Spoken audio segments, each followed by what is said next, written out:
Before Odysseus is allowed to sail home, he has to go somewhere else first. He has to go down to the land of the dead. Circe tells him there is no other way. He cannot find his way to Ithaca until he has spoken to the ghost of a blind prophet named Tiresias. And when Odysseus hears this, he sits down and weeps and says he no longer wants to be alive.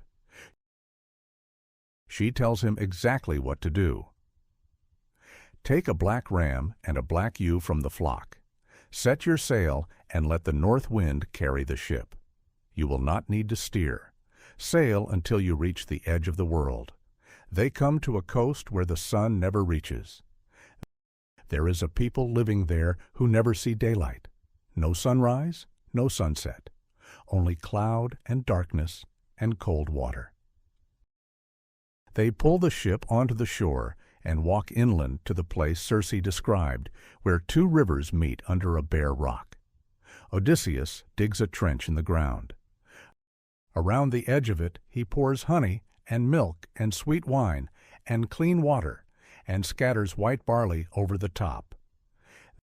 Then he cuts the throats of the two sheep and lets the blood run down into the trench. And the dead come up out of the ground. Young men, old men, brides who died before their wedding day, soldiers still in their armor with the wounds still open. They come in hundreds, crowding toward the blood, and the sound they make is terrible. Odysseus draws his sword and stands over the trench and keeps every one of them back, because none of them may drink until Tiresias has drunk first. The first one who reaches him is a boy from his own crew. His name is Elpenor. He was the youngest man on the ship.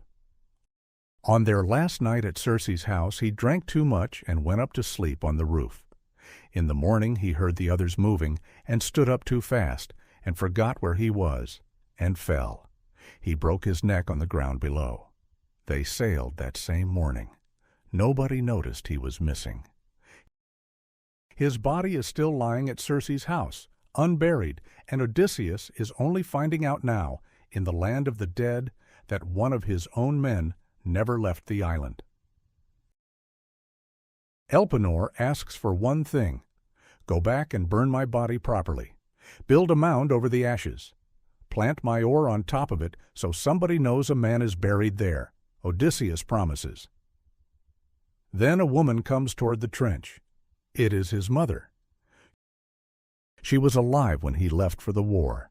He has been gone 20 years, and nobody has told him she is dead, and he cannot speak to her. He has to stand there with his sword out and keep his own mother away from the blood, because the prophet has not come yet. Then Tiresias arrives and drinks and tells him what he came to hear. That Poseidon is angry because of what happened to the Cyclops, and will not let him cross the sea easily. That he will come to an island where the cattle of the sun are grazing. If his men leave those animals alone, they all reach home. If they touch them, the ship is destroyed, and every man on it dies. And that Odysseus himself will come home late, alone, on somebody else's ship, and find his own house full of men eating his food and courting his wife. Then the prophet tells him one more thing. Even after all of it, he will have to leave again. He must walk inland carrying an oar on his shoulder, away from the sea, until he reaches a country so far from any water that a stranger asks him why he is carrying a shovel for winnowing grain. There he must plant the oar in the ground and make an offering to Poseidon. Then he can go home and grow old and die quietly with his people around him. Only now does he let his mother drink. She recognizes him and asks how he came here alive.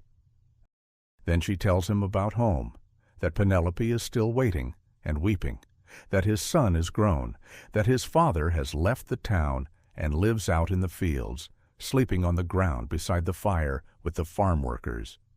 And she tells him how she died, not from illness, not from age, from missing him. Odysseus opens his arms to hold her. She passes through them like smoke. He tries again. and again. 3 times he reaches for his mother, and 3 times his hands close on nothing. Then Agamemnon comes to the trench, the commander of the whole Greek army at Troy. He did not die in the war. He survived all 10 years of it and sailed home a victor. And his wife and her lover killed him at the welcome feast, at his own table, with the cups still in their hands. He tells Odysseus one thing: "When you reach Ithaca, do not sail into the harbor in daylight. Come home in secret. Trust nobody until you know what is waiting for you." Then Achilles, the greatest fighter who ever lived, the man who chose a short life and eternal glory over a long, quiet one.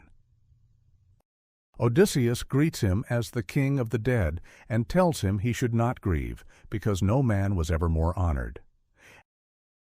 And Achilles tells him not to make death sound like anything.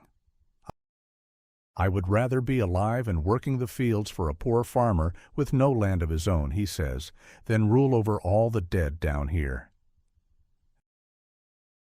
Then he asks about his son, and when Odysseus tells him the boy grew up brave, Achilles walks away across the field of the dead with his head high, satisfied. One more comes and stands apart from the others: Ajax, the second strongest man in the Greek army.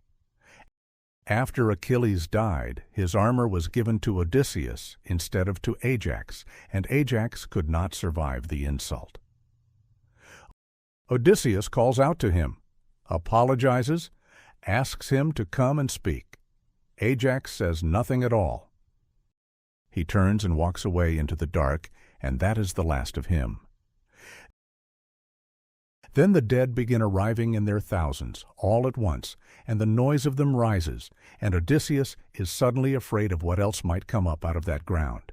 He runs back to the ship and out onto the water, away from the country where the sun never rises. He came down there to be told how to get home. He leaves knowing his mother died of grief waiting for him, that a returning king was murdered at his own table, and that the greatest hero in the world would trade all of his glory for one more day of ordinary life.